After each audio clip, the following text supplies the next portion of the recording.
भैया सबरी के चरित्र में क्या हुआ?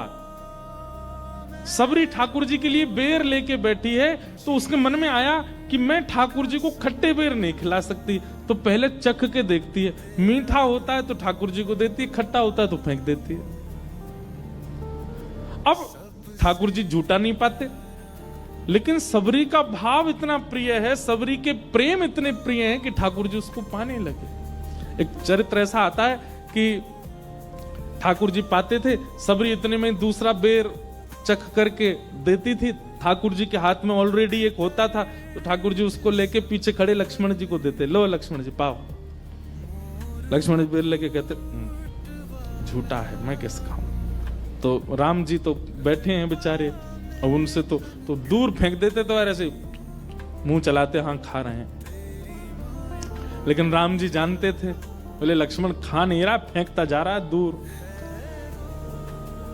जब लक्ष्मण जी को शक्ति लगी और श्री हनुमान जी महाराज संजीवनी बूटी लेकर के आए, पूरा पर्वत लेकर के आए, वैद्यों ने संजीवनी निकाल करके जैसी लक्ष्मण जी को प्रदान की, लक्ष्मण जी जीवित हो गए। तो जब वापस लौट करके अयोध्या गए, तो लक्ष्मण जी ने राम जी से कहा, भैया आपकी आज्ञा हो तो ये संजीवनी पर्वत जो है लंका में आया है हिमालय से, जिससे हमारे प्राण रक्षा हुई, इसको अयोध्या ले चलें।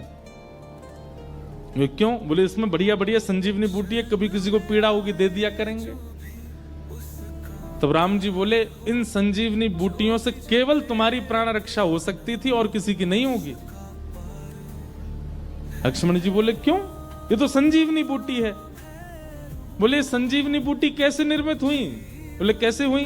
बोले सबरी जो झूठे बेर कर करके देती जा रही थी और तुम खा के नहीं फेंकते जा रहे थे, वही संजीवनी बूटी बने।